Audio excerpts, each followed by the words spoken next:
시간을 이렇게 주님과 수업을 통한 교제의 시간을 갖도록 이끌어 주신 하나님의 구속과 인도하심에 감사드립니다. 사람이 발걸음을 자기가 계획할지라도 그 길을 인도하시는 여호와시라고 하신 말씀을 기억하며 오늘도 이 수업 시간에 주님의 세미하신 만지심과 은혜가 함께하는 소중한 시간이 되기를 바랍니다. 우리 원하는 중 가운데 멀리서 오신 분도 계시고 또 이렇게 바쁜 일 가운데 일을 잠깐 멈추어 오신 분도 계십니다. 그 마음을 헤아려 주시고 소망이 넘치는 남은 생애가 되게 하여 주옵소서.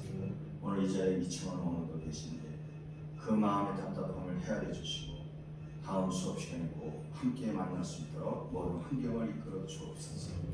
예수님 이름으로 기도합니다. 아멘. 아멘. 오늘은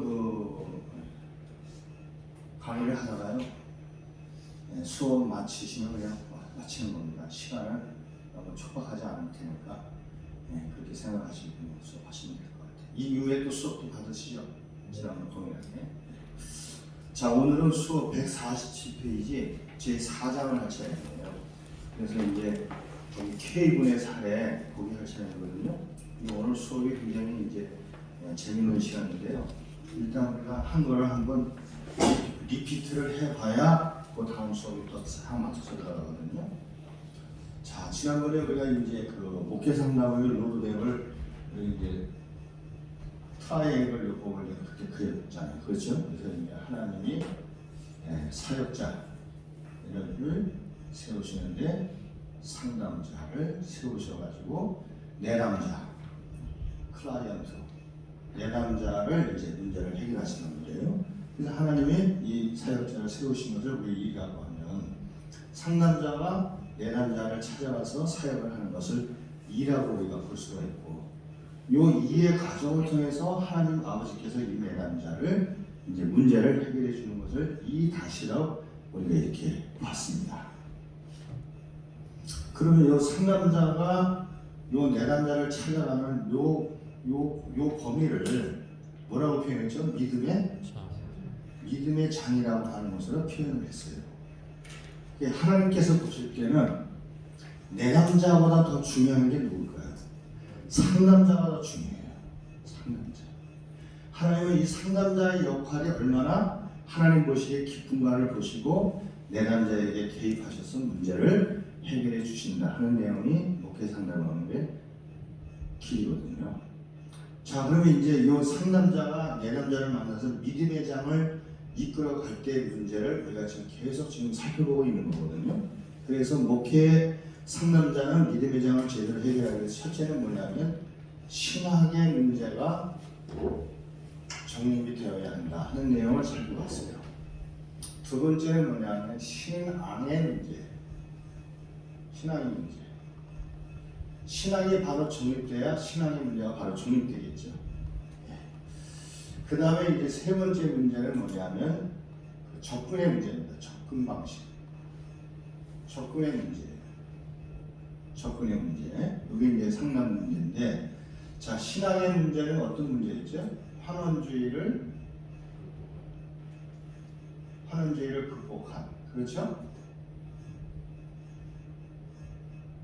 총체적 신앙을 갖고 있어야 되죠. 신앙. 그렇죠? 그걸 가지고 있어야 돼요. 환원주의. 우리 그 정모원님은 이 환원주의 좀 생소하죠, 단어가. 그렇죠? 책이 아직 없으시죠?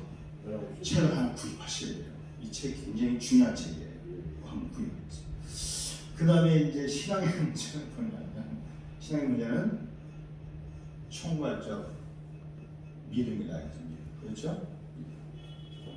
총괄적 믿음이다. 이렇게 정의할 수 있고, 접근의 문제를 우리가 해결할 때 H, S, G, R이라고 표현했어요. 그렇죠?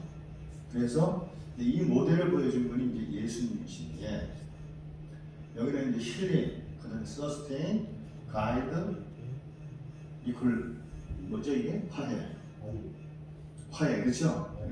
니콜스, 아니 뭐라 그래 이거? 화해, 그렇죠? 그래서 이 힐링과 서스테인과 가이드와 화해가 조화가 되면서 상담이 이루어져야 한다는 부분을 살펴봤어요. 자, 그 다음에 믿음에 대해서 중요한 문제는 뭐냐면 말씀을 적용하는 문제예요. 자, 말씀을 어떻게 적용해야 될 것인가? 왜냐하면 우리는 목회 상담을 해야 되기 때문에요. 하나님의 말씀을 잘 타이밍을 맞춰서 잘 적용을 해야 됩니다. 그래서 이 말씀을 적용하기 위해서 반드시 전제될 게 뭐냐면 신학과 신앙의 문제도 해야 되고 접근의 문제도 해결해야 되지만 반드시 해결해야 되는 문제가 뭐죠? 자연질서와 영적 질서의 문제를 잘 구분을 하고 있어야 한다 하는 부분을 이제 전제하고 있는 거죠. 그래서 우리 원어민들이 뭐가 자연질서고 뭐가 영적 질서인지를 잘 개념 정리가 되시죠? 그렇죠? 네.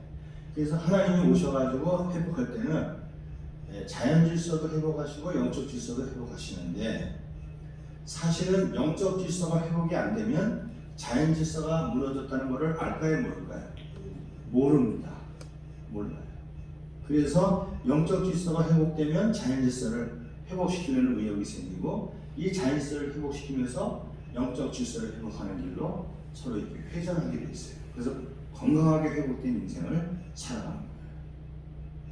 그래서 우리가 이제 이 접근의 문제에 있어서 말씀을 적용할 때 반드시 해야 될 건 뭐냐면 자연 질서를 회복시키는 작업이 이루어지고 그 다음에 영적 질서가 회복되는 방법으로 방향을 잡고 나가야만 목회 상담이 제대로 될 수 있다는 내용을 살펴봤어요. 자, 그러면 이제 이 말씀을 적용하는 문제에서 지난번에 보수냐 중도냐 하는 부분을 이렇게 살펴봤잖아요. 이 내용을 살펴보면서 말씀 사용의 원칙이 있었죠. 말씀 사용의 원칙. 자, 말씀 사용의 원칙이 첫 번째 뭐죠? 말씀은 뭐를 할 때 사용하죠? 박수현님 혹시 기억나요? 진단을. 이야, 김준서 공부를 하시는 분이 확실히 틀리다. 틀려. 맨 처음에는 성찰이에요. 성찰. 그렇죠? 두 번째는 진단. 그렇죠? 진단. 그 다음에 세 번째는 뭐죠? 교육. 그 다음에 네 번째는 뭐죠? 네 번째. 패러다임. 기억나시죠? 네. 패러다임. 이것이 이제 말씀 사용의 원칙이죠. 그러니까 이런 개념 정리를 딱 하고 가장 좋은 부분에 말씀 사용을 딱 적절하게 할 때 누가 오시는 거예요?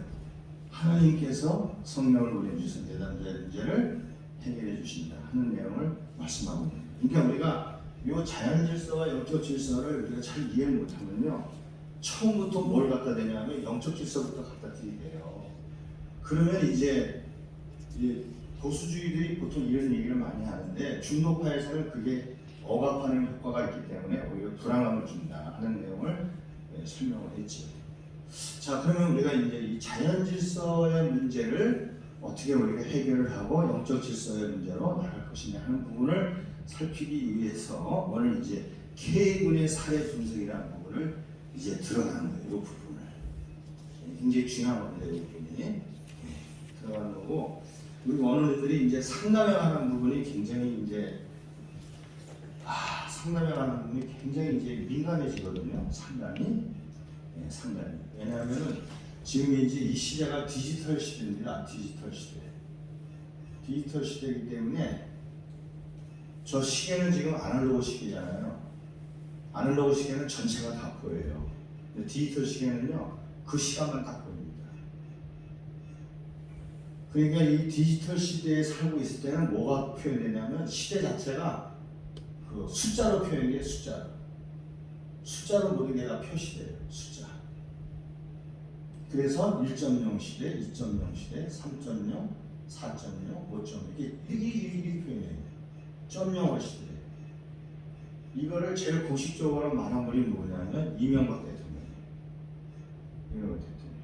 이분이 이걸 표현했어요. 지금 우리는 4.0 시대를 살고 있죠. 그래서 이 4.0 시대를 살고 있는 이때에 기계화 시대고 숫자를 표현하는 시대인데, 이때 가장 중요한 건 뭐냐면 사람들에게 뭐가 필요하냐면 마음의 문제를 해결해 줄 수 있는 그런 욕구가 목마르게 돼 있어요. 지금 AI 기계가 나타나가지고 다 해결하고 다 움직이고 해결하고, 심지어는 이제 설교자도 AI 기계가 나타나가지고 설교를 하는 시대가 오게 됐다, 이런 이제 시대까지 왔거든요. 근데 중요한 건 뭐냐면 사람의 마음을 만져줄 수 있는 게 뭐냐, 사람의 마음을 공감해 줄 수 있는 거, 그건 기계가 못해요.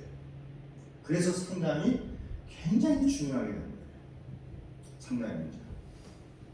우리 이여숙 강론사님 지금 이 부분을 좀 하고 있잖아요, 그렇죠? 네. 네, 청주에서 복지상담, 노인복지상담 그거 하고 있잖아요. 자, 그래서 우리 모두는 그 상담에 관한 부분을 분명히 알고요. 지금 상담에 관한 부분을 알면서 이제 사람들이 물어보면 나도 상담해서 저 그런 얘기는 아니에요. 그런데 상담에 대한 줄기가 전혀 없어요. 흐름이 없어요. 여기 가서 조금 세미나 한번 들었죠. 저희 가서 세미나 조금 들었죠. 그래가지고 여기저기 가서 뭐 들어가서 자격증 하나 뭐 받아봤대, 미간자였죠. 그런데 상담을 어떻게 되니 흐름이 전혀 안 잡혔어요. 뭔 내용인지도 몰라요. 그런 마구잡이 상담은 사람들 앞에 딱 서 있을 때 아무것도 내놓을 수가 없다는 거예요. 지금 오늘 이 자연질서라고 하는 부분도 전혀 생소하게 느끼는 사람도 많습니다. 자, 그래서 이제 우리 원어민들이 오늘 이 K군의 사례 분석을 통해서 이제 원어민들이 나는 사람을 상담할 때 어느 방식으로 내가 사람을 상대할 것인가를 내면적으로 그림을 가지고 있어야 돼요. 그러다가 나중에 내가 진짜 상담실을 하나 차리고 내가 박사학위를 내가 한번 가져야 되겠다 그러면 그 부분으로 연구를 또 하셔가지고 학위도 따고 나도 치료받고 상담실도 운영하고 그런 방법으로 하는 것도 굉장히 유익해요. 왜냐하면 사람들이 지금 아파하는 사람이 너무 많거든요. 말을 안 해서 그렇지. 자, 그러면 K분의 사례 분석하기 한번 보겠어요. 자, K분의 사례 보면 거기 K분의 사례를 우리는 신경쇠약과 자신 상실 거기 나오잖아요. 거기 우리 박수영 원님이 한번 읽어주세요. 우리는 신경쇠약과 자신감의 상실, 불안, 죄책감 등으로 하나님께서 약속하신 생명이 넘치는 삶을 살지 못하여 상담자 A에게 면담을 요청한 K분의 사례를 분석하면서 심리학의 발견과 목표 상담의 관계성을 예시적으로 검토하고자 합니다. K분은 27세의 청년으로 대학 3학년에 다니던 중에 신경쇠약으로 1년간 휴학하고 있다. 그는 기도원에 가서 휴양하면서 기도하는 가운데서 상담자 A와 만나 상담을 하게 되었다. 다음은 상담자와 면담하면서 자신의 시대한 내용이다. K분의 말을 1인칭으로 하여 구술하려고 한다. 나는 27세의 대학 3학년으로 사회학을 전공하고 장래에 고청소년들을 위한 복지사업에 헌신하려고 합니다. 저는 지난 3월에 휴학하고 휴양 중에 있으며 이 기도원에 올라와서 2개월간 기도하며 나를 정리하고 있습니다. 나는 이 기도원에서 조용히 시간을 보내는 동안에 내 속에 반드시 고쳐야 할 점들이 있으며 이것들을 고치지 않으면 내 인생에서 큰 지장이 있을 것이라고 느꼈습니다. 그리고 그렇게 치명적인 것은 아니나 좀 더 고치지 않으면 안 될 점들도 많이 있다는 사실을 깨달았습니다. 그리고 내 속에 나도 잘 알지 못하는 무엇이 들어있는 것 같이 느껴집니다. 그것이 가끔 나를 지배할 때면 나는 우울해지기도 하고 세상을 향해 분노를 터뜨리고 싶기도 하고 잠을 못 자게도 만들고 내가 원하는 대로 살지 못하게 만듭니다. 나는 그것과 싸우고 있습니다. 귀신이 든 것일까요? 아니면 소위 원죄라는 것일까요? 나는 내 속에 있는 그 악마를 깨뜨리고 자유하고 싶어요. 그리고 하나님이 보시기에 합당한 삶을 살고 싶어요. 그래서 이처럼 상담을 요청한 것입니다. 그렇죠. 자, 이분은 자기가 상담을 요청했죠. 그렇죠?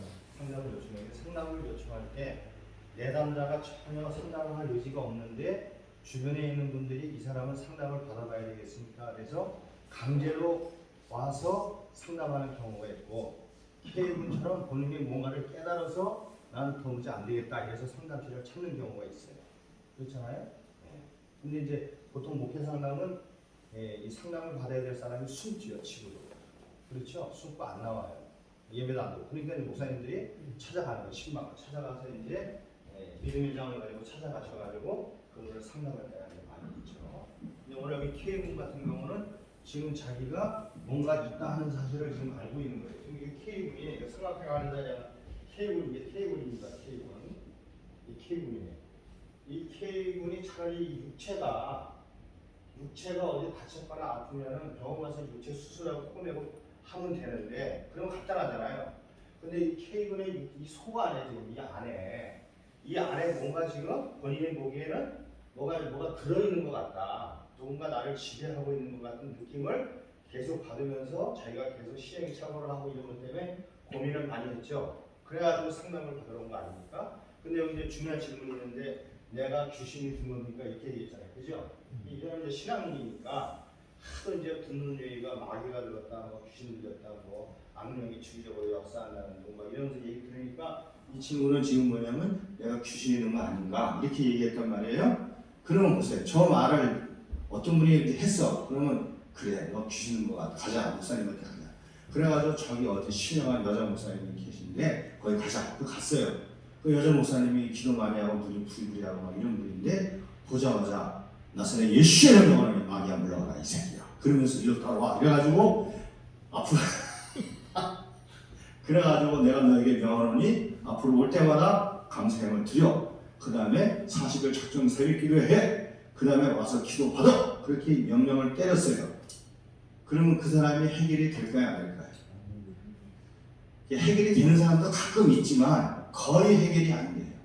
왜냐하면 지금 이 자연 질서를 전혀 무시한 채 이분을 접근했기 때문에 해결이 안 됩니다. 지금 이 청년이 귀신에 들렸을까 하고 했을 때는 상담을 통해서 이 사람이 정말 귀신에게 사로잡혀 있는지 아닌지를 확인 작업을 해줘야 돼요. 오히려 귀신 들린 거는요 간단해요. 귀신은 그 순간에 바로 인격체이기 때문에 나가버리면 금방 정신이 돌아와요. 한순간에 귀신이 쫓겨나가면 금방 돌아와요. 그런데 심리적인 병이 있는 사람은요 이 시간이 길어요. 상당히 길어요. 그러니까 귀신 들린 사람은 또 금방 표시가 납니다. 금방 표시나 영적인 문제에 보면 굉장히 거부하는 거예요. 거품막지적인 거. 그래요. 제가 이제 목회할 때 귀신 들린 사람이 이제 왔었는데요. 그분이 누구냐면 그 천안에서 큰 교회에 거기 여자 교사였어요. 아니 그 주일학교 선생님이었어요. 근데 여자분인데 그 강사가 오셔가지고 집회를 하는데 그 강사가 뭐냐면 저 뒤에 앉은 분은 왜 눈을 뜨고 저렇게 앉아있느냐. 그러면서 계속 지적을 하는 거예요. 그래서 제가 돌아봤더니 저희 교인이 아니에요. 보니까 이 소식을 알고 오늘 와가지고 이제 참여한 분인데 기도하는데 눈을 뜨고 앉아있는 거예요. 그래가지고 이 강사가 거기에 꽂혔어요. 그래가지고 집회 끝났는데 저분을 앞으로 모시고 오더라고 그래가지고 이제 교육자들이 모셔가지고 앞에다 앉혀놨어요. 앉혀놓고 목사님이 따라하라 그러니까 따라할까 안 할까요? 절대 안 따라요. 마귀가 잔뜩 들었다고 딱 지명을 하고 오셔서 같이 기도하자고 그래요. 장로님들도 나오고 성대 가서 막 안수 기도하고 막 기도했어요. 기도했는데 옆으로 이 사람이 나중에 예쁘게 쓰러지면서 이 가래가 나오는데 저는 사람에 대해서 가래가 그렇게 많이 나오는지 처음 알았어요. 이 조그만 흰 두루마리 있잖아요. 두루마리. 그 두루마리로 가래를 다 닦아냈는데도 계속 속에서 우약우약 가래가 튀어나와요. 냄새가 그 썩은 냄새가요. 그 예배당안에 이를 말할 수가 없어요. 그러면서 가래를 다 토해내더니 옆으로 넣어서 한참 있으면 나중에 일어나가지고 감사합니다. 고맙습니다. 저는 이게 아주 오래전부터 괴롭혔습니다. 오래전부터. 그래가지고 이제 본인이 언제 이게 들어왔나 이게 일가 친척 때문에 이제 들어오는데 그건 개인의 프라이버시니까 얘기 안 하지만 그렇게 해가지고 그분이 치료받았어요. 그 사람은 아주 너무 좋아져가지고 갔어요. 귀신이 나와버리니까. 그런데 차라리 그게 나오면 되는데 그렇지 않은 사람들은 이 내면의 문제 있는 사람은요 굉장히 이게 길어요. 잘 살펴야 돼요. 그래서 K군은 지금 이제 귀신이 들었으니까 뭐가 고장 나옵니까라고 상담을 했잖아요. 그럼 이 문제를 어떻게 이제 해결할 것인가 하는 부분이 여기 나왔어요. 자, 그럼 거기 내용 보면 148페이지 보면요. 자, 이것은 상담을 시작하면서 중간에 K군은 자신을 소개한 내용입니다. 상담자 K군을 격려하여 좀 더 자세히 하게 K군 자신을 들여다보면서 거기서 또 김영희 목사님 한번 읽어주세요.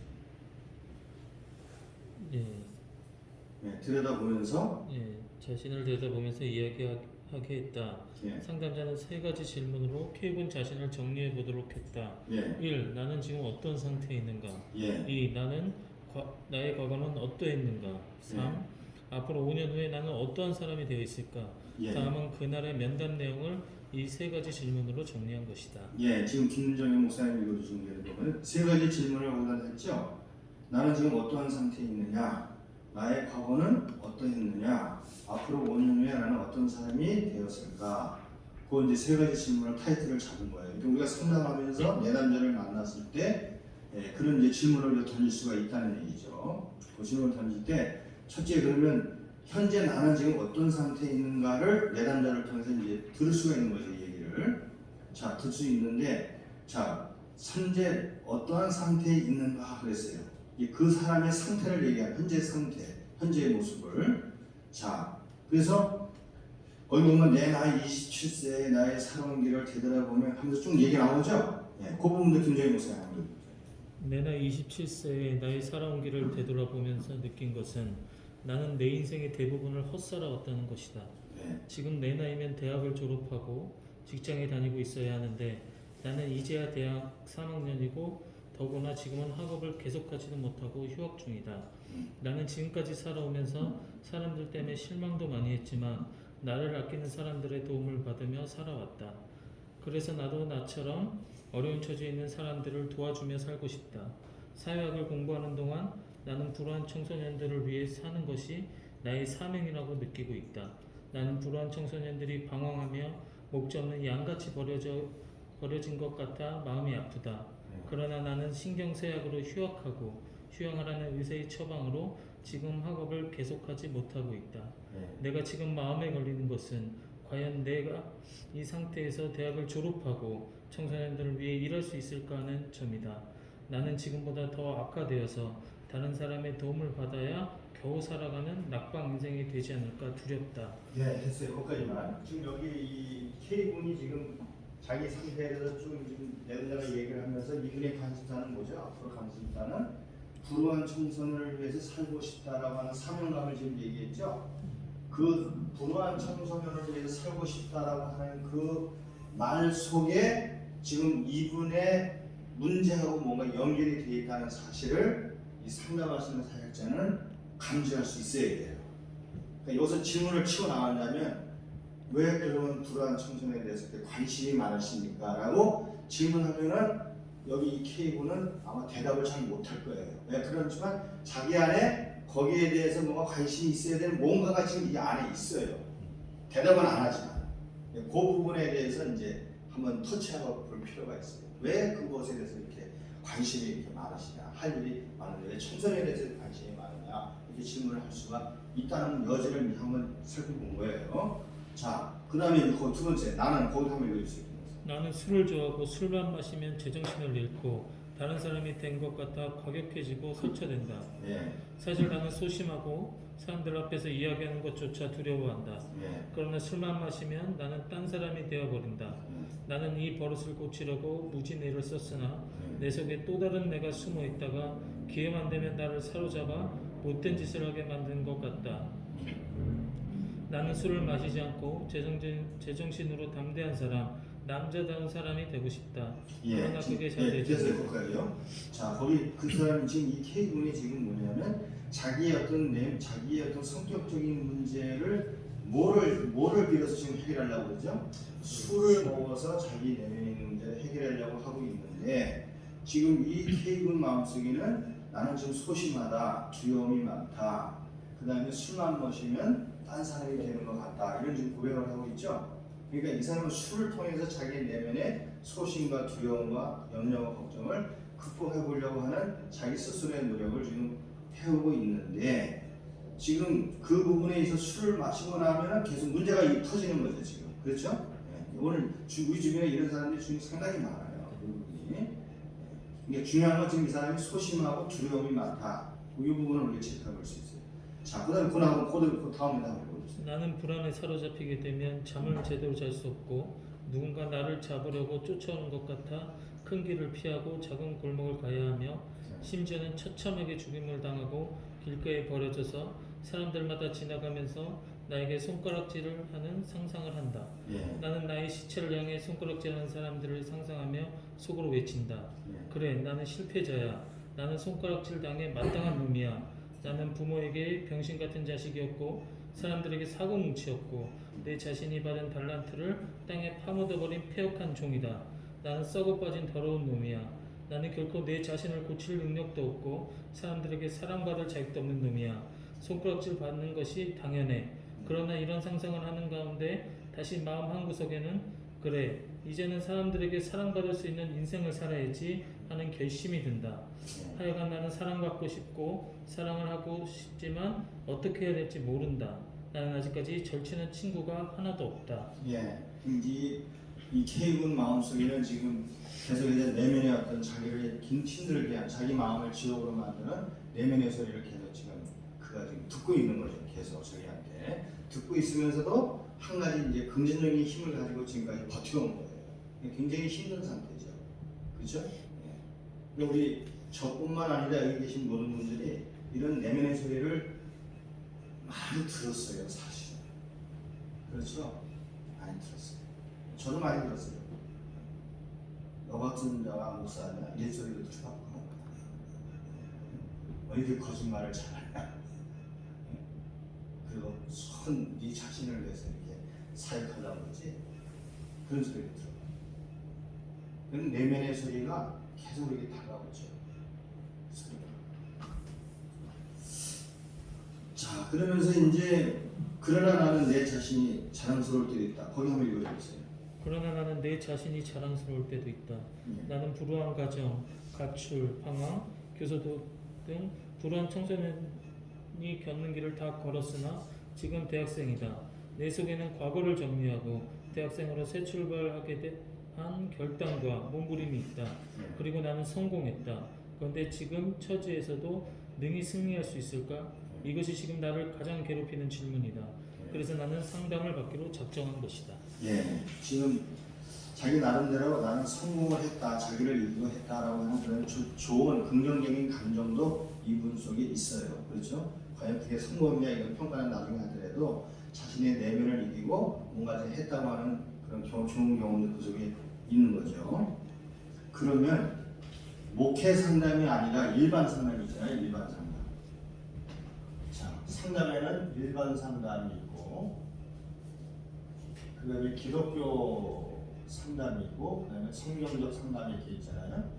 성경 상담. 그렇죠? 성경적 상담은 말씀 그대로만 지켜야 된다고 고집해오는 사람들이고 기독교 상담은 중도, 그렇죠? 자연질서와 영혼질서를 잘 혼합해야 된다는 건데 일반 상담은 영혼질서에 대해서 별로 몰라요. 일반 상담이 주로 하는 일이 뭐냐면 지금 K군이 그래도 내 마음속에는 잘한 점도 있다고 말하면서 내가 이런 부분에 대해서 성공했습니다라고 말하는 부분을 끝까지 붙들고 나가면서 그거를 격려하고 잘했습니다. 그걸 그렇게 해 나가셔야 됩니다라고 그거를 붙들고 계속 붙들고 나가는 게 무슨 상담이에요? 일반 상담이에요. 그래서 격려만 잔뜩 해줘요. 격려만. 사실 격려만 잔뜩 해준다고 해서 문제 해결됩니까? 해결 안 돼요. 이런 부분도 우리가 이제 이해를 할 수가 있어야 돼요. 자, 그래서 이제 현재 이 사람의 이제 상태를 제가 설명을 했죠, 그렇죠? 그러면 두 번째는 뭐냐면 현재 증상인데, 그러면 나의 과거는 어땠느냐 그랬어요.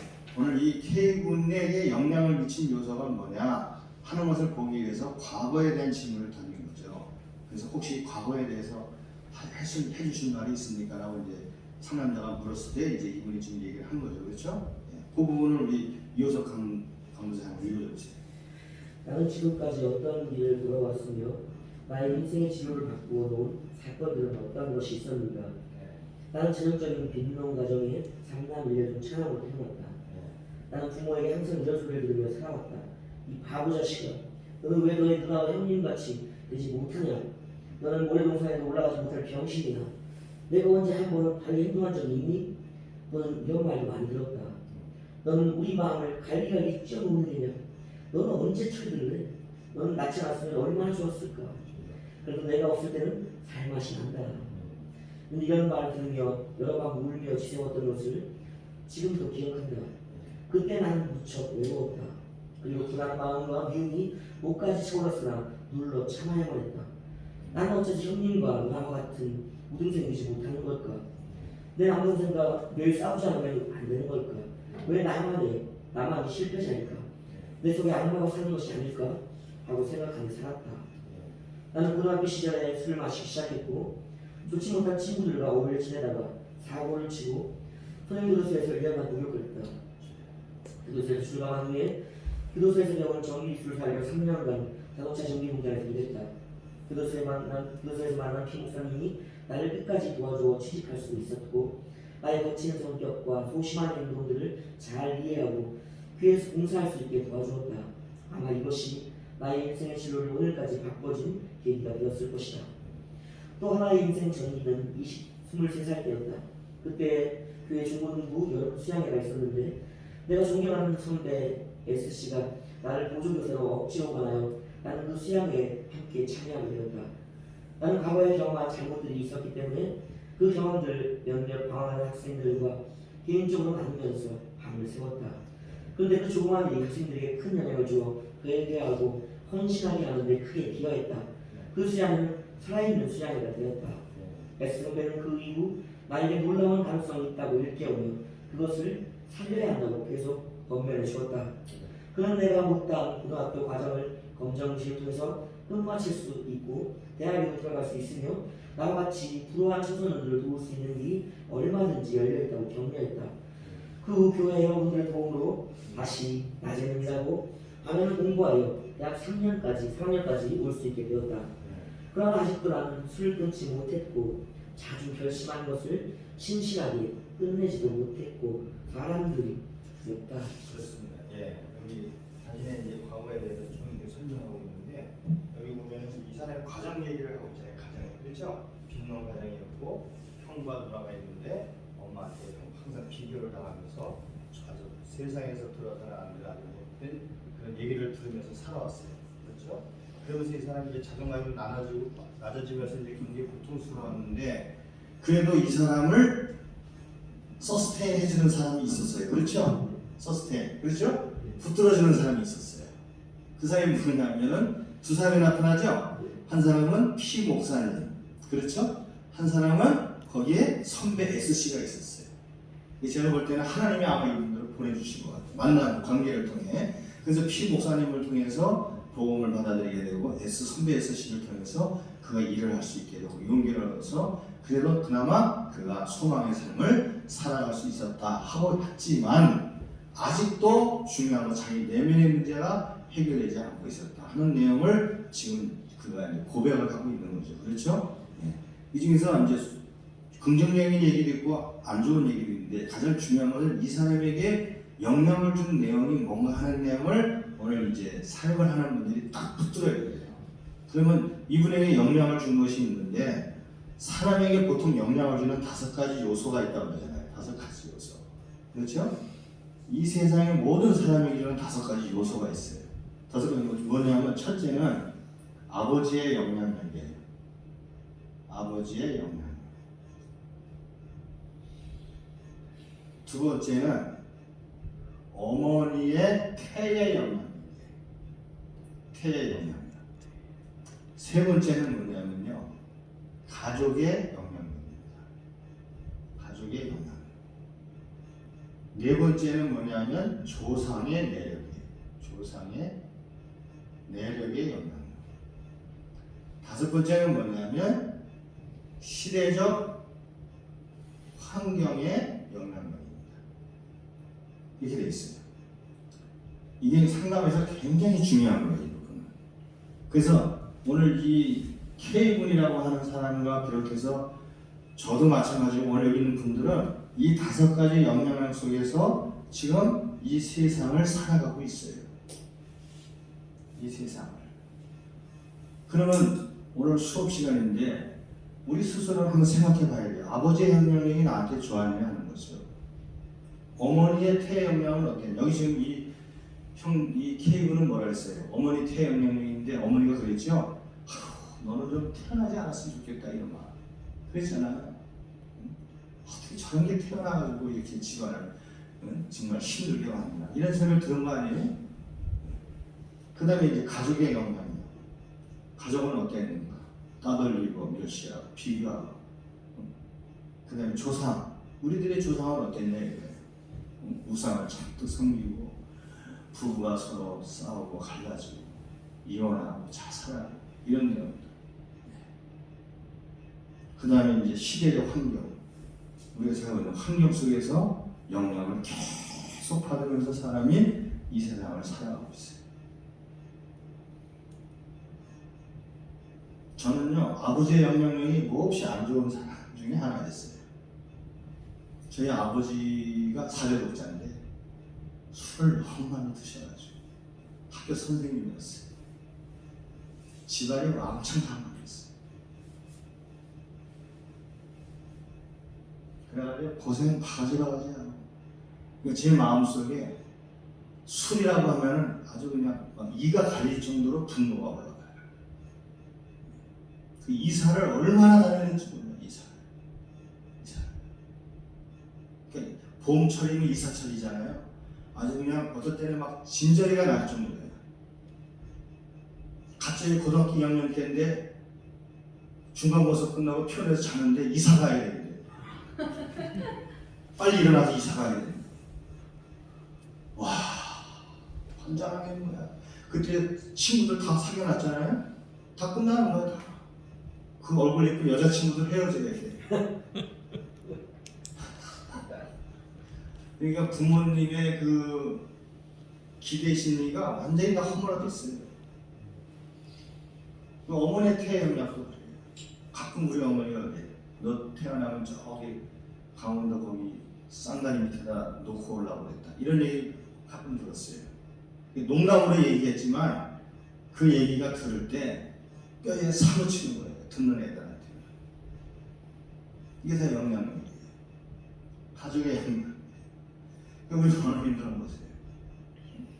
지난번에 수업할 때 어떤 원을 물어보니까 그 자매인데 어머니 하니까 어머니 얘기 들으니까 얼굴이 빨개지니까 눈물을 막 흘리더라고요. 자기는 엄마 소리를 한 번도 불러본 적이 없대요. 시어머니하고도 원수처럼 지내는데 어머니 자체라는 말 자체가 자기가 싫다 이거예요. 왜냐면 자기 어머니가 아버지랑 사이가 안 좋아서 이제 이혼을 하는데 자기는 어머니를 그렇게 쫓아가지고 어머니 그걸 잡은 거예요. 가지 말라고. 그런데 어머니가 그 손을 탁 치면서 그 시골에 차를 타고 어머니가 보따리를 싸가지고 가더라는 거예요. 그때 이 아이가 뒤로 자빠지면서 엄마가 이제 원수가 된 거지. 원수가 됐어요. 그러니까 지금 이 마음속에요. 겉은 다 멀쩡해요. 뭐 열심히 다니고 목회도 하고 옷도 제대로 입고 멀쩡하게 다니는데 이 속에는 이 영향력으로 인해서 여기가 아주 진흙구덩이로 살고 있는 거예요. 건드리기만 하면 욕 나오고 부시고 전쟁을 치고 사는 거예요. 그게 오늘날 사람이에요.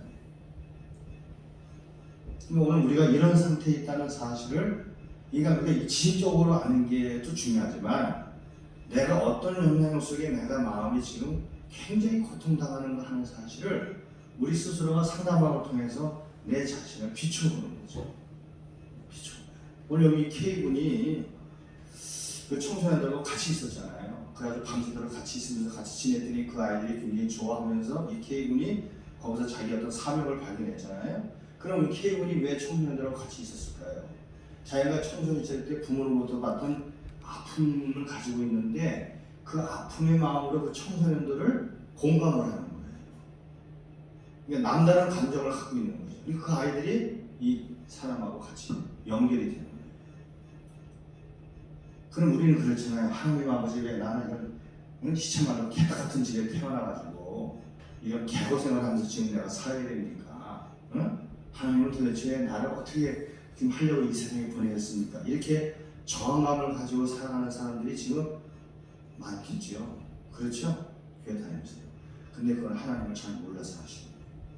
하나님은 이런 좋지 않은 환경 속에 살게 하심으로 인해서 그분이 복음을 받아들여가지고 다른 사람의 아픔을 만져줄 수 있는 공감 능력이 있는 사람으로 우리를 만들어 가시는 거예요.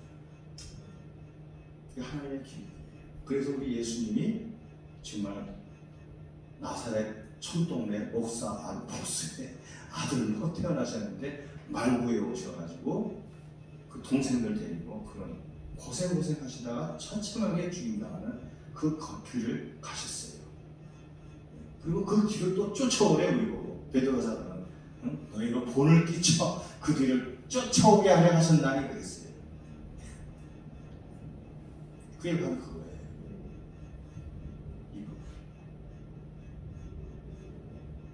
우리 고베드로 목사님은 이건 아버지 의견 너무 좋으세요? 안 좋습니다. 이 보면 목회자들이 참 아픔이 많아요. 그래서 목회자 일을 하는 분이 많습니다. 그래야 성도의 아픔을 알게 됩니다. 고 목사님 솔직하게 얘기했어요. 정모 원호님은 어떠세요?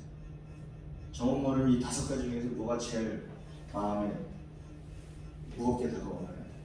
그죠. 딱 하나로 하는 거. 네. 아니 다 거의 다 있는데 그 중에서 제일 마음에 부딪히는 거. 다 있긴 있는데 네. 가족의 가족의 영혼이요. 신뢰적 가족의 영혼이요. 예, 그래. 맞죠. 이호셉 강도사님은 어떠세요? 저는 아버지가 제일 좋아요. 아버지. 아버지 지금 미워하세요? 한 30대 되니까 이제 이해하게 됐어요. 용서. 아, 용서했어요. 이런 박수현 어머니. 저는 어머니인데 어머니가 네. 아 2주 전에 2주 전에 41년 만에 본 거를 털어냈어요? 네. 그랬어요? 그 어머니 친정 어머니죠, 그러니까. 네. 그동안 계속 대화가 정말 안 됐는데 아. 연세가 되시고 하시면서 아. 처음으로 사과를 처음으로 해주셔서 어머니가 사과를 했어요? 네. 사과할 일이 있었구나. 네. 그래서 그래서 풀렸어요? 이제 사랑해 주셔야지. 네. 그렇죠. 아이들 키우면서 어머니 마음을 충분히 이해하잖아요. 그죠? 네. 저는 우리 아버지를 제가 용서를 못 해가지고요. 설교할 때 사랑에 관한 설교를 잘 못했어요. 사랑에 관한 설교를 하면 순 거짓말만 하고 나온 것 같아요. 뭐가 이게 해결이 안 돼가지고 제 속에서 아유 너는 거짓말도 참 잘하는구나. 어쩌면 이렇게 단호한 미사여만 나열하고 내려온다. 그 성도들도 은혜가 하나도 안 받은 것 같아요. 제 마음이 그러니까. 그래서 사랑의 설교를 될 수 있으면 안 했어요. 왜? 아버지를 미워하니까. 그러니까 아버지는 모든 중요한 가정의 가치를 다 잃어버린 주인공이다 이렇게 생각했어요. 제가. 그러니까 얼마나 믿겠어요. 그런데 이제 우리 어머니가 돌아가시고 나신 다음에 아버지가 혼자 계시는데 하나님 앞에서 기도하는 거죠. 40대 중반에 하나님 우리 아버지 좀 제가 용서하고 사랑할 수 있게 해주세요. 도와주세요. 기도했더니만 우리 아버님 돌아가시기 2년 전에 하나님이 깨닫게 해주셨어요. 국률이라는 말씀을 주시면서 너의 아버지가 왜 그렇게 살아왔는지 너는 아느냐? 그럼 이제 두려움에 가득 차가지고 그거를 표현하는 방식이 그렇게 표현할 수밖에 없었다는 걸 깨닫게 해주시는 거죠. 저한테. 그래가지고 우리 아버지가 너무 불쌍한 거예요. 그래가지고 우리 아버지한테 가서 손을 잡고 울기도 하고 그리고는 그 아버지를 모시고 우리 두 아들 데리고 우리 집사람하고 금강산 그때 문 열었거든요. 금강산을 갔을 때 금강산. 그리고 와서 좀 있다가 돌아가시대요. 그게 제 마음속에 이런 돌덩어리 하나 없어진 것 같아요. 그래서 참 정말 이 부분이 참 이게 김정일 목사님도 참 할 말이 많을 것 같은데 그렇죠. 뭐 이런 얘기하다 보면 뭐 수업 시간이 모자르죠 사실.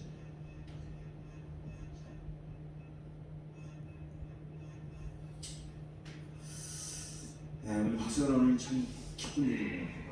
해결에 대해서 그렇죠? 자, 그래서 그런 이제 과거에 영향을 주었던 문제들을 살펴봤어요. 그다음에 이제 앞으로 5년 후에 나는 어떤 사람이 되었을까라고 하는 건데 이 사람이 이런 문제를 가지고 현재 이런 증상이 있는데 앞으로 그 사람이 어떤 방향성을 가지고 살아갈 수 있는가의 가능성을 이제 살펴보는 거죠, 이 부분이. 자, 그래서 그 부분 우리 고배도 목사님 해주실래요? 우선 예산에 절실하게 지키기로 하는 부분들이 있는데 이것을 보셨으면 한다. 나는 심한 냉정감을 느끼며 산다. 나는 사람들 앞에서만 서면 그들이 나를 못났다고 멸시하니 조롱하는 것 같은 생각이 들고 나 자신이 어쩔 줄을 모를 때가 많다.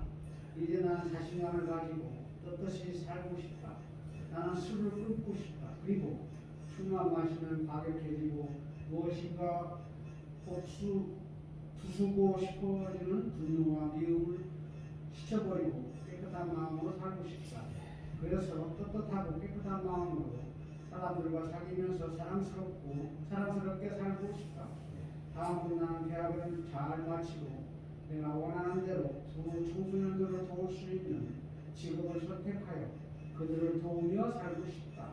이제까지 옹졸하게 피해의식과 열등감에 빠져 내 자신을 지키기에 급급하던 내가 변하여 누군가 도움이 필요한 사람을 도우며 사는 것은 나의 진정한 꿈이요 소망이다.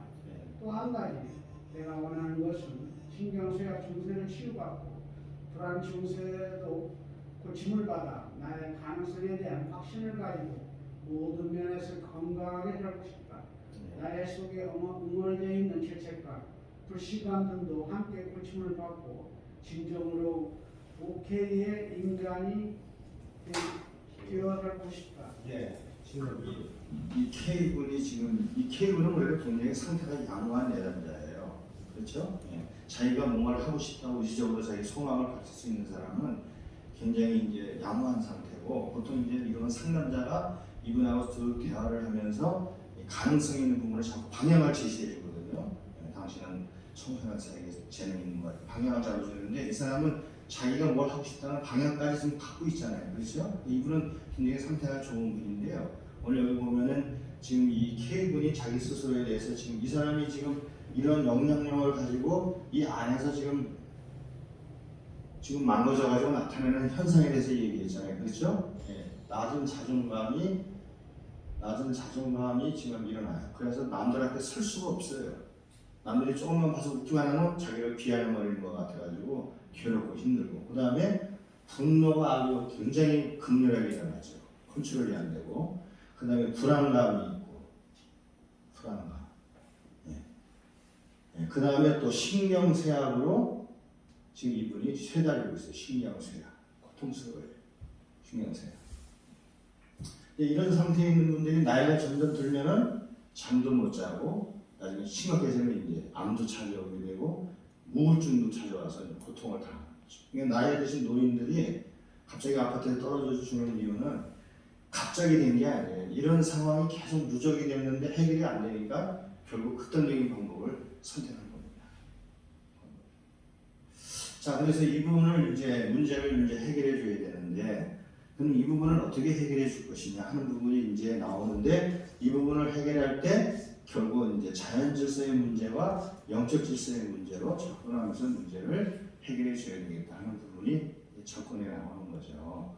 자, 그래서 거기 보면은 이제 두 번째 테마는 심리학적인 접근 방법들의 분석과 상담 접근 방법이 나오고 있어요.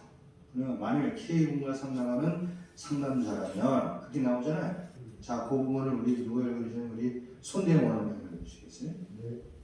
만일 당신이 K군과 상담하는 상담자라면 어떤 점에 초점을 맞추고 상담하고자 하는가? 그리고 당신은 K군의 문제를 어떻게 정의하고 설명하려고 하는가? 어떠한 상담 목표를 가지고 상담하려는가? 어떠한 상담의 기계들과 방법들을 사용할 것인가? 상담 관계를 어떻게 개발하려는가? 어떠한 상담 절차를 따라 상담에 나갈 것인가? 상담자로서 당신은 어떠한 역량을 담당할 수 있는가? 19세기 말 현대적인 상담학이 개발되기 시작한 후에 지금까지 수많은 사람들이 독자적인 이론에 기초하여 독특한 상담의 방법들을 개발하였다. 미국에만도 300개 이상의 독자적인 상담 이론과 방법들이 개발되어 저마다 인간의 문제에 대답을 줄 수 있다고 주장한다. 예, 거기까지요. 지금 상담학이 가장 잘 발달된 데가 미국입니다. 그래서 이제 일반 상담 이론이 굉장히 많이 발달됐는데요. 300개 이상의 독자적인 상담 이론이 지금 계속 개발되고 있어요. 지금도 개발되고 있고 나타나고 있는데, 자, 그래서 거기 쭉 밑에 내려가 보면요, 그 제럴드 콜이라고 하는 사람이 나오죠, 그렇죠? 예, 거기서부터 한번 읽어주실래요? 제랄드 콜리는 심리학적인 상담의 방법들을 세 가지 범주로 나누고 있다. 그 첫째는 정신역학적 접근 방법인데, 프로이트의 정신분석요법, 융의 분석적 정신요법, 아들러의 자아심리학. 예, 자아심리학. 아들러의 자아심리학, 에릭 프롬의 사유심리학, 설리반의 심리학, 에릭슨의 발달 심리학적 접근 방법 등이 여기에 속한다. 두 번째는 경험적이요 인간 관계를 중시하는 접근 방법인데, 인본주의적 심리학에 기초한 실존주의적 인본주의적 접근 방법이다. 로저스의 내담자 중심 상담, 프랭크의 의미요법, 메이의 실존주의 요법, 펄즈의 형태 상담 등이 여기에 속한다. 그리고 세 번째 유형은 행동지향적인 요법으로 행동주의적 접근 방법이다. 여기에는 스키너의 행동요법, 벌의 대인관계 분석, 앨리스의 합리정서요법, 글래서의 현실요법 등이 속한다. 예. 그 넘어가서 읽으세요. 정신역동적 접근 방법, 실존주의적 인본주의적 접근 방법, 그리고 행동주의적 접근 방법들은 각각 독특한 이론의 바탕 위에 상담의 방법들을 개발하고 인간 문제에 대해 독특한 대답들을 제시하고 있다. 예, 거기까지 됐어요. 잘 읽어주세요. 자, 여기 보면은 지금 이제 일반 자연 질서 속에서의 문제를 이제 접근해서 나누는데, 여기에 보면 이제 일반 상담 이론이 나왔잖아요. 그렇죠? 자연 질서는 뭐냐면 일반 심리, 마음에 있는 부분을 연구해가지고 학문을 만든 거거든요. 그래서 이 하나님 만든 인간의 심리를 학문으로 만든 거라고 해요. 그래서 심리학이 거기 보면 세 가지 그 심리학 이론이 나오죠. 크게 첫째는 뭐죠? 정신역동. 정신역동이죠. 그죠? 사이코 다이나믹 정신역동. 두 번째가 뭐냐면 보통 이제 이걸 인주주의라고 하는데, 실존적 인본주의라고 했어요. 실존적 인본주의. 그다음에 세 번째가 뭐냐면 행동주의라고 해요. 행동주의. 이 세 가지가 이제 크게 이제 나오는 거예요. 크게 나와요. 그러면 쉽게 말하면 어떻게 보면 정신역동은요, 과거를 대입하는 거예요. 과거. 이 사람의 문제는 과거가 고정인데 과거를 대입해가지고 그 점에서 과거의 문제를 해결해주면 된다 하는 게 바로 뭐예요? 정신품 방법이고, 실존적 인본주의는 뭐냐면 현실의 깨달음, 인지 능력을 그 사람을 변화시키면 문제가 해결된다는 겁니다. 그다음에 행동주의는 뭐냐면, 지금 이 K군이라고 하는 K군이 있는데, 이 K군이 지금 내면이 망가졌잖아요, 여기가. 그렇죠? 그럼 이 내면을 파고 들어가서 해결해야 돼야 되는데, 내면은 보입니까? 안 보입니까? 안 보여요. 대신 이 사람의 행동을 코칭을 해서 바꿔주면은, 행동을 바꿔주면, 나는 지금 여기 가기 싫어. 근데 가래. 가보면 고쳐진대. 그래서 갔어요. 더 왔다 갔다 하래. 훈련을 시켰더니 어떻게 됐어요? 이 안에 있는 문제가 해결이 되더라는 거예요. 굉장히 성경적이죠. 그렇죠? 하나님 순종하기 싫어요. 상처받아가지고. 근데 하나님은 순종하래요. 이유를 설명하니까 순종했더니 이 문제가 해결이 됐어. 이게 행동주의 요법이에요. 쉽게 그겁니다. 세 가지. 그럼 이제 앞으로 우리가 상담을 할 때 보통 이걸 통합적으로 해요. 통합. 세 가지를 다 통합을 해서 통합 상담위원을 하는 분도 계시고, 어떤 사람은 나는 정신력동으로만 문제를 해결하겠다 하는 사람도 있어요. 어떤 사람은 나는 실전적 인본주의 방법으로 해결하겠다. 어떤 사람은 끝까지 행동주의로 해결하겠다. 매년은 행동주의. 상담 이론이 세 가지입니다. 이 세 가지로 갈라졌어요. 그럼 만약 우리 원어민들이 만약에 논문을 쓴다. 논문을 써가지고 너무 속상하긴 박사님 논문을 쓰자면 논문을 쓰면요 상담의 실례를 얘기하거든요. 상담의 실례를 얘기하면 이론을 쭉 쓴 다음에 나는 어느 방향으로 이 사람 문제를 해결하겠습니다. 자기 의지를 밝히고 그 방법으로 문제를 해결해 나가는 분도 있고, 어떤 사람은 통합적으로 나는 해서 이 문제를 해결해 나가겠습니다. 그래서 실례를 하나 들어서 빠져나가면 논문이 되는 거예요. 이 세 가지를 이제 많이 하죠. 세 가지. 우리 원어민들이 이 세 가지 중에 뭐가 제일 마음에 드는가를 살펴보세요. 그러면 일반 상담에서 가장 많이 지금 현대에서 많이 상담하는 게 뭘 것 같아요? 프로이드 정신요법이 이론적으로는 굉장히 강력해요. 그런데 사람들이요 과거에는 많이 사용했는데 지금은 이거 별로 얘기 안 해요. 뭐를 제일 많이 쓰냐면 실전적 인본주의를 가장 많이 사용합니다. 왜냐하면 이게 제일 편해요.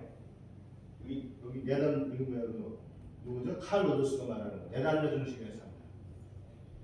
그 사람이 잘하는 것 좀 부추겨가지고 계속 격려해줘가지고 당신 할 수 있습니다. 뭐든지 할 수 있습니다. 그걸 해줘가지고 끝내는 게 이 상담이에요. 행동주의도 숙제내줘가지고 프로그램 돌려가지고 만드는 거예요. 제일 집요하게 뿌리를 파고 들어가는 게 어디냐면 이겁니다. 정신운동. 그래서 실전주의를 하고 행동주의를 하더라도 가장 중요한 건 정신역동을 알고 있어요. 상담을 하는 사람은 적어도 이 정도는 알고 있어야 이 나머지를 할 수가 있어요. 그래서 정신역동 부분으로 해결한다고 K부를 해결한다는 게 맨 처음에 나오게 된 이유가 있어요. 우리 원어민들이 정신역동이 뭔가 하는 내용을 알고 계셔요. 정신역. 그래서 오늘은 정신역동을 한번 맛을 보려고 해요. 그러면 이제 여기 보면은 자 그거 보세요. 자 우리 저기 손녀 오늘 이거 읽어주셨잖아요. 있다고 했잖아요. 네. 그 다음 한번 읽어주세요. 이러한 방법들은 그렇죠. 이러한 방법들은 하나님과 인간과의 관계성을 회복하는 연속성에는 하나님 중심을 가지고 중요성을 방법도 아니다. 이러한 방법들은 하나님 창조하신 자연 질서를 연구조사하여 하나님 그 자연 속에 부여하신 자연 질서를 발견하고 질서를 회복시킴으로써 자연 자체의 진리에 관심을 시킵니다. 이러한 일과 신자적 작품으로 소개하는 이유는 첫 번째로 자연 질서 회복이 영적 상담의 전제가 될 경우가 있으며, 예를 들면 하나님의 존재를 고치거나 육동을 고치는 것이 일단은 하나님을 원망하는 죄고 신앙의 점에서 보면 될 수 있다. 두 번째, 자연 질서의 회복이 영적인 질서의 회복에 도움을 줄 수 있으며, 예컨대 간증한 자의 울분과 시온은 그 환자와 같은 신앙이 크게 부여할 수 있다. 셋째, 자녀 사슬과 하나님 보시는 좋은 자를 회복시키는 책임이 분명히 있기 때문에 분명한 하나님 주신 책을 끊임없이 사용하는 거고, 분명을 활용하여 하나님 주신 사명을 완수해야 됩니다. 이제 우리는 이 세 가지를 조금 배우는 사회에 어떻게 접근하면 적합한지 다음 질문들로 보도록 합니다. 그렇습니다.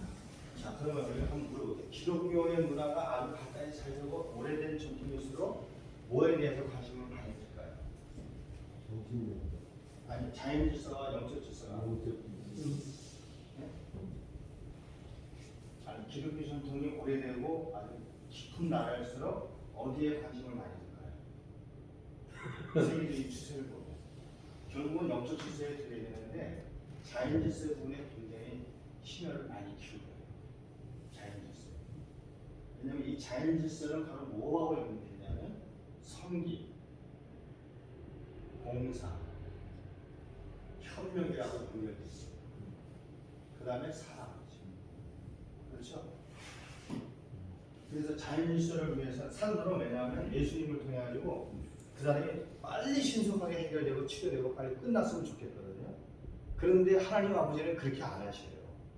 누군가 그 사람을 케어하고 치료하는 의사가 붙어서 왕진기를 갖다 대고 그 다음에 그 사람이 누웠을 때 닦아주기를 원하고 똥오줌 못 가리는 사람 그를 위해서 기도해 주기를 원하고 선발이 되는 과정을 필요로 해요. 그렇잖아요? 그 사람을 도와줘. 그게 바로 뭐예요? 그게 뭐예요? 섬김 아니에요? 그렇죠? 그게 바로 봉사의 협력이고 사랑이에요. 이것들이 다 어디에 있어요? 자연질서 속에 있어요. 그러니까 과학이나 의학이나 법학을 통해서 이 부분을 잘 활용하는 기술들을 우리는 굉장히 생각을 많이 해요. 그러니까 불악화 같은 경우는 기독교가 오래됐잖아요. 뜨겁지는 않은 것 같아요. 우리가 볼 때는 막 쥐야쥐는 막 방어 이런 건 별로 없는데 뭐가 잘 돼 있어요? 협력하고 의학 도와주고 사회복지 이런 거는 잘 발달돼 있어요. 아주 잘 돼 있습니다. 그거 왜 그러냐면 기독교가 오래되면 오래될수록 뭐예요? 사람들의 자연적 질서를 회복하기 위한 노력들이 아주 구체적으로 협력돼 있어요. 그러면서 이제 영적 질서까지 나가는 거죠. 이 부분을 지금 우리나라에 기독교가 지금 들어온 지 이제 100년 넘어가지고 가잖아요. 앞으로 보세요. 자연 질서가 잘 될 수 있는 방법으로 계속 하나님 불러가는 거죠. 우리는 가서 이제 손엄죽은 나는 걸 기대하는데 아니야. 이렇게 안 나와요. 이런 부분들을 우리가 잘 이해해 볼 필요가 있어요. 자, 그래서 이제 거기 정신욕동 방법의 이제 방법을 보면은 그 뒤를 넘기셔가지고 이 정보원님이 잘 읽어주는데 상담의 초점이 있어요. 상담의 초점. 자, 상담의 초점도 한번 읽어주세요. 정보원님. 그 페이지에. 상담의 초점, 정신학교를 접근하고 보면 과거 내란된 아동과 성장 과정에서 어떻게 보았던 의식, 관행과는 자신의 시도를 따라 알지 못하는 것과 과거 응원에 대한 초점을 맞출 것이다. 네. 큰 나무를 베어내고 그 밑으로 철보면 그 나무의 것을 이해해주는 나이테의 시간의 정치 속에 과거와 도시를 거두는 그림들이 드러납니다. 미국 서울 로드 성당에 내부이라는 상나무 숲이 있는데 이것을 성당 엄청나게 큰 상나무 이동층을 많이 볼 수 있다. 한림 전문가의 설명에 따르면 그 나무 나이테는 하나하나 의미가 다르고 다르다고 합니다. 나이테를 자세히 들여다보면 여러 개 나이테들이 꼭 같은 것이 하나도 없고 같은 것을 갖습니다. 그 이유 하나하나의 나이테가 생각하여 그 나무 죽도 관계하는 때문입니다. 그의 가운데 있었던 곳에 생긴 나이테는 그의 태풍이 불었다는 그의 생긴 나이테는 태풍 그 폐에 가는 모습을 드러납니다. 수많은 나이테는 하나하나 폐에 좋은 것들을 드러납니다. 이것을 여러분들은 잘 보시고 설명적으로 그렇죠. 그것까지 잘 읽으셨어요. 거기 보면 이제 삼나무의 나이테를 통해서 사람들에게 영향을 과거의 삶의 흔적들이 그대로 우리 안에 내재되어 있는데 그 내재되어 있는 것이 어디에 있냐면 의식 중에서는 무의식의 세계에 내재되어 있다는 것이 이제 프로이드의 정신욕동의 이론 중에 하나 중요한 이론이거든요. 의식이 여기 원인들이 의식, 무의식, 그다음에 의식, 그다음에 리드, 에고, 그다음에 슈퍼에고, 이게 이 관계를 이 정신욕동에서 잘 이해해 볼 필요가 있어요. 지금 여기 무의식이라는 단어 나오잖아요. 무의식은 글자 그대로 의식이 없는데 역사하는 거예요. 의식은 있어요. 그렇죠? 의식은 지금 우리가 3차원 공간 속에 있다는 걸 알죠? 여기 시각으로. 그렇죠? 근데 무의식은 지금 이미 사라질 생긴데 인간 내면에 지금 움직이고 있다. 지금 여기 보세요. 아버지의 영향력, 어머니 태 가정의 영향력은 지금 의식할 수 있어요, 없어요?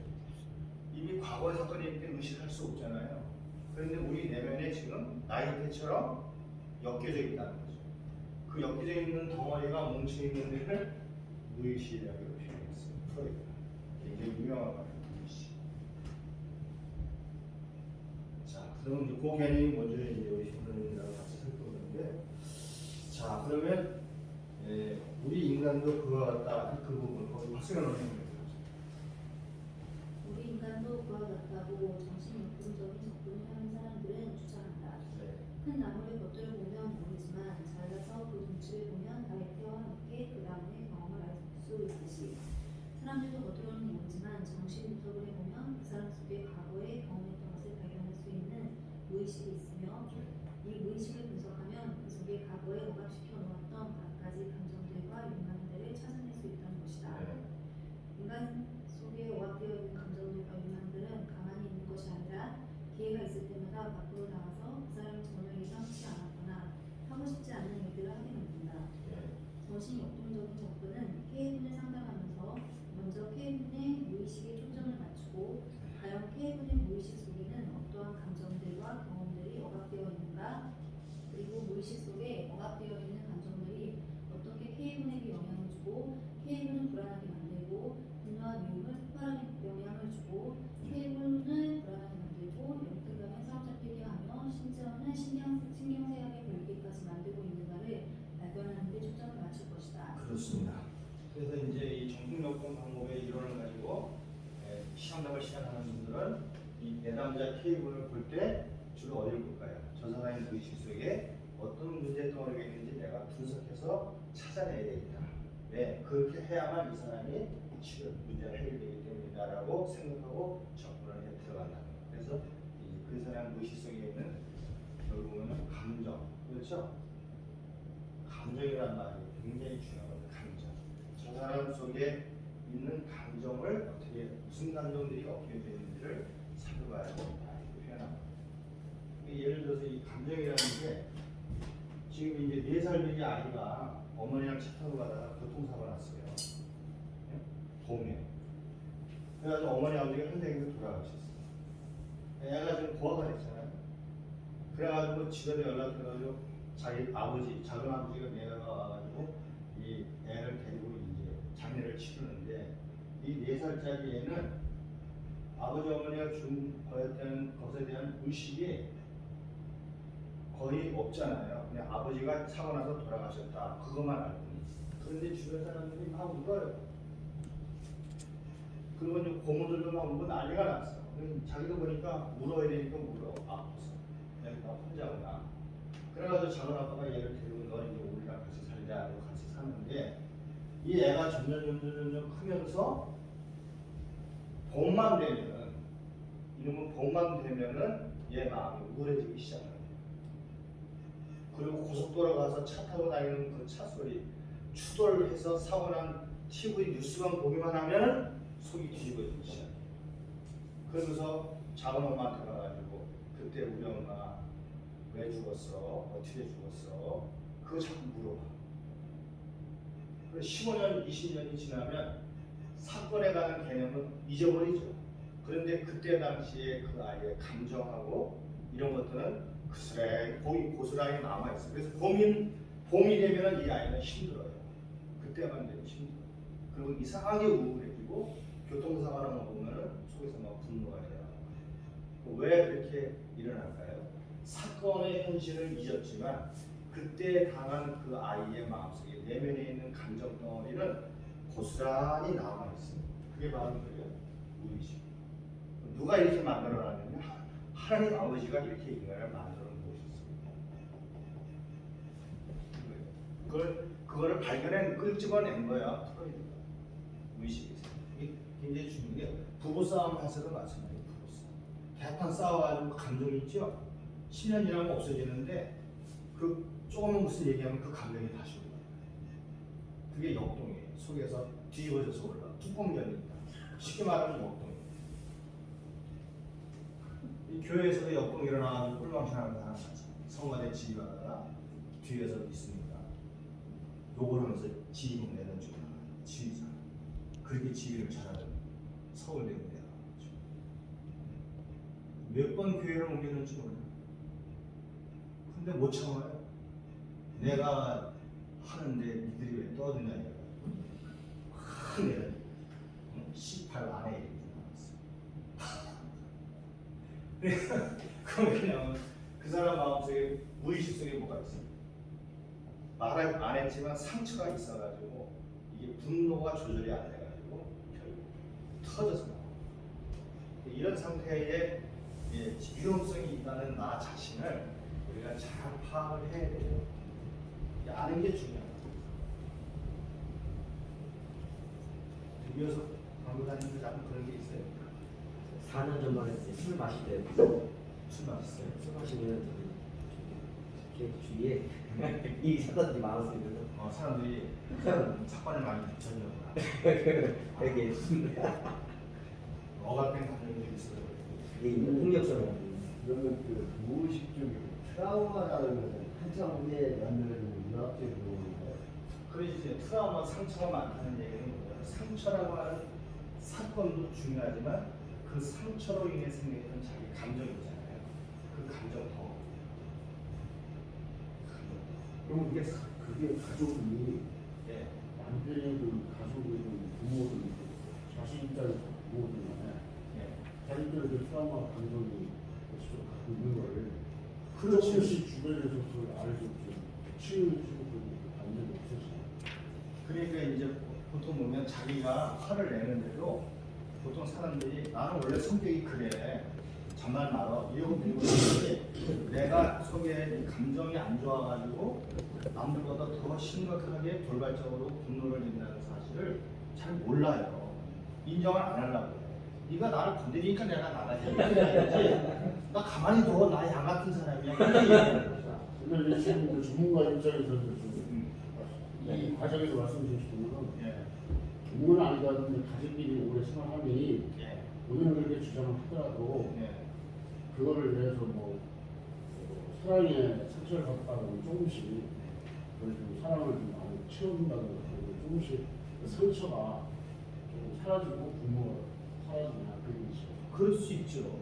그래서 중요한 거예요. 또 우리 원우님하고 저도 마찬가지고요. 우리 자신을 스스로 알잖아요. 내가 알고 내 상처의 상태를 알고 그러면 상대방이 좀 보여요. 뭐가 저 사람이 왜 저렇게 저런 행동을 하는지 보이잖아요. 그럼 마음이 긍휼한 마음이 생기잖아요. 그러니까 그분의 손을 잡아주고요. 좀 참아.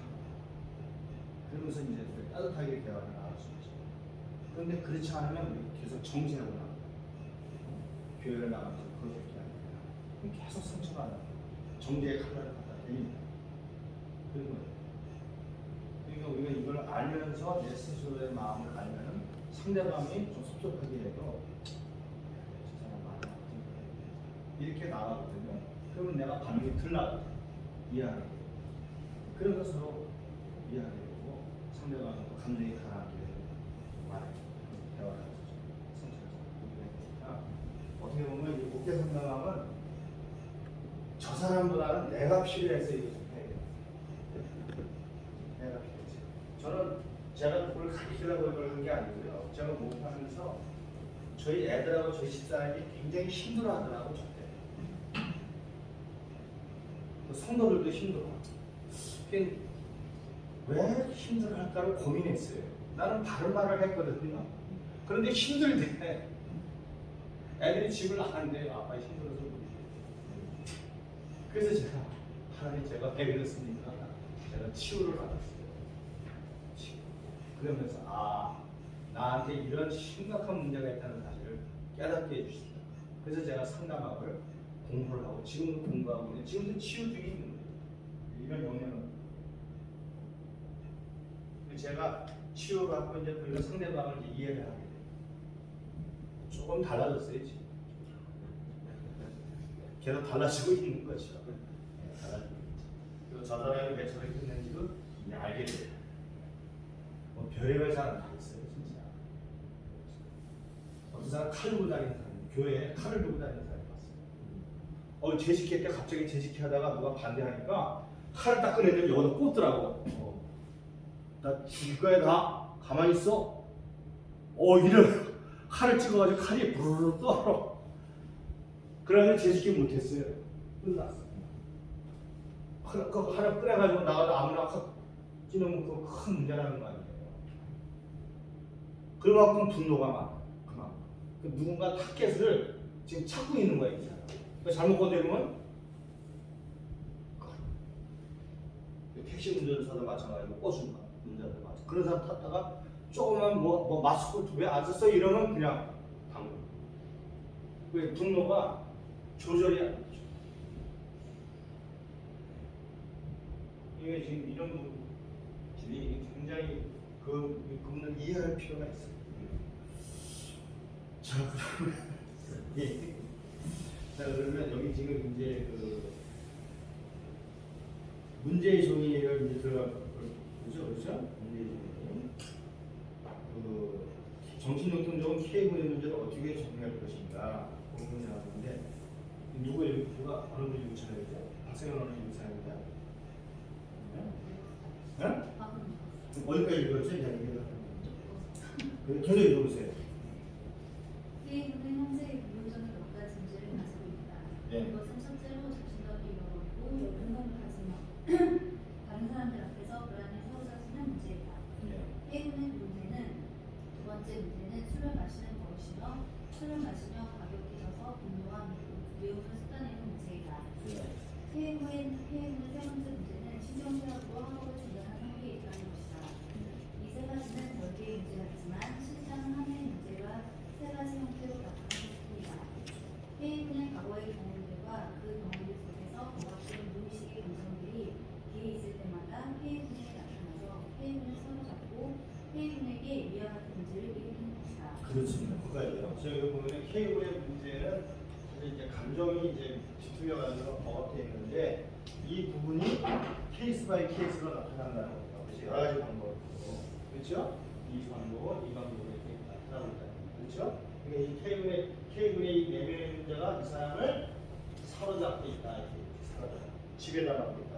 그렇죠? 지배당. 우리 예수님이 구원에 대해서 누가복음 4장에 설명할 때 나는 포로된 자에게 자유를 보지 못하는 자를 보게 하고 그죠? 묶인 자를 노임을 받게 하신다고 말씀했죠. 이게 정답. 지금 묶여 있어요 사람. 그걸 주님이 해결해 주시고 그러니까 지금 여기 지금 지배당하고 있는 부분이 뭔가를 지금 살펴보자는 거죠. 자, 그래서 거기 K분은 어디서부터 거기 읽어보세요. K분은 어려서부터 나와 같은 자식 취급을 받으며 살아왔다. 네. 형님과 누나처럼 우등생도 되지 못하고 동생처럼 부모의 사랑을 받을 만한 돈도 없다고 무시당하며 살아왔다. 예. 심지어 K분의 어머니는 너를 낳지 않았으면 얼마나 좋았을까. 내가 없을 때는 살맛이 난다는 심한 말도 K분에게 했다. 그 때문에 K분은 여러 밤을 울면서 지새웠다. 그는 그 어린 나이에 긴 밤을 울며 지새우면서 무슨 생각을 했을까? 그리고 어떤 감정이 가득 찼을까? 그는 분노와 미움의 감정이 목까지 차올랐으나 그 감정을 밖으로 내어놓으면 부모에게 더 당하기 때문에 그 감정들을 억눌러 참아야겠다. 그러면 그 억눌러 참아놓은 감정은 어디로 갔을까? 그의 그것은 없어지지 않고 그의 속에 그대로 남는다. 그 감정들은 K분도 알지 못하는 거대한 감정 창고인 무의식 속에 고스란히 보관된다. 예, 저거까지요. 잘 읽었어요. 자, 여기 보면 K분이 이제 사건은 없어졌지만 그 안에 있는 무의식의 창고 속에 되게 엄청난 어머니로부터 들은 말, 또 가족으로부터 당한 아픔 이런 것들 때문에 이제 쌓였다고 그랬잖아요. 그러면 이제 여기 보면 이 지금 여기 이 K분인데 K분의 내면의 무의식이라고 하는 곳에 지금 감정의 쓰레기들이 지금 모여 있잖아요, 그죠? 쓰레기가 모여 있단 말이에요, 그렇죠? 이게 쓰레기가 모여 있는데 이 쓰레기가 모여 있는데 이것이 지금 어디가 문제가 갔냐면 의식의 세계라고 지금 부딪혀 있어요. 지금 여기 회식이잖아요, 바깥에는 의식이잖아요, 이거 무의식이 그렇죠? 부딪혀 있단 말이에요. 그런데 외부로부터 어떤 자극이 들어오게 되면은 이 자극이 들어오면은 이 감정 덩어리가 역동을 해가지고 이 의식의 세계로 문제를 일으키고 표출이 되는 거죠. 그렇죠? 자기 몸에는 신경쇠약을 일으키고 분노를 일으키고 욕설이 나가게 되고 심각한 변개를 초래하는 문제를 일으키는 거예요. 그렇죠? 그러면 이 감정이 문제인데 그러면 이 의식에 있는 이 의식 세계에는 뭐냐면 이성이 있어요. 이성. 사람의 정신과 이성이 있어요. 그렇죠? 그럼 정신과 이성이 이 감정을 때려잡으면은 이 쓰레기들이 올라오는 것을 이길 수 있는데 이성과 감정이 얘를 이깁니까? 절대 못 이겨요. 절대 못 이겨요. 나는 이런 교육을 받았으니까 나는 절대 그런 실수 안 한다고 다짐해도 여기 무의식 속에 있는 감정의 쓰레기를 누가 건드리면요 터져버려요. 그래서 사람이 실수하는 거예요. 폭력이다. 그래서 요 감정 덩어리 있는 요 부분을 프로이드는 이드라고 했어요. 이드. 그건 뭐냐면 원초자. 그 다음에 요 의식이라고 하는 현실하고 부딪히는 부분을 에고라고 했어요. 에고. 그 다음에 요 밖에 있는 거를 슈퍼 에고라는 거예요.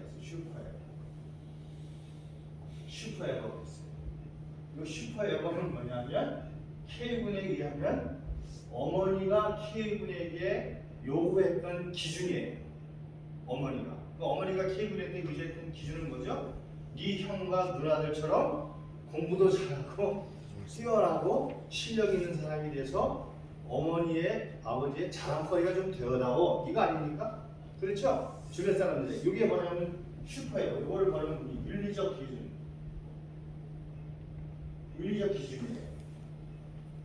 슈퍼예요. 그런데 지금 이 무의식의 감정은 지금 이 슈퍼 에고를 전달해주는 방식에 의해서 지금 상처를 잔뜩 먹은 거죠. 그렇죠? 어머니가 지금 얘야 너는 잘할 수 있다. 잘해보자. 이렇게 하는 게 아니라 욕을 막기를 해야 되니까 슈퍼 에고에 의해서 지금 이 아이는 감정을 진짜 잔뜩 상해가지고 지금 이드가 지금 폭발 측정이 있잖아요. 그럼 보세요. 여기 이드, 에고, 슈퍼 에고가 있는데 이 중에서 힘이 제일 센 애가 누구냐? 이드에 이드. 얘 못 당해요. 이드 못 당한다고. 감정의 쓰레기 못 당해요. 그렇죠? 그 다음에 어디에요? 현실에 있는 에고예요. 그 다음에 슈퍼 에고예요. 현실의 문제, 돈 벌고 이성의 문제 이거 가지고 있는데 갑자기 윤리적인 문제 들이대봐요. 돼야 안 돼? 안 되지. 먹고 살려고 하는데 무슨 게다가 그 전에 결과 안 나와. 이러면 내쫓아버리지. 무슨 뭐 회사가 윤리도덕이 있어. 입맛에는 떼거리가 없는데 이러면 내쫓아버리지. 이게 지금 안 돼. 이게 사람 안의 내면에 흐르고 있는 심리적 자연 질서. 인간이. 이걸 프로이드가 발견해요. 대단한 거죠.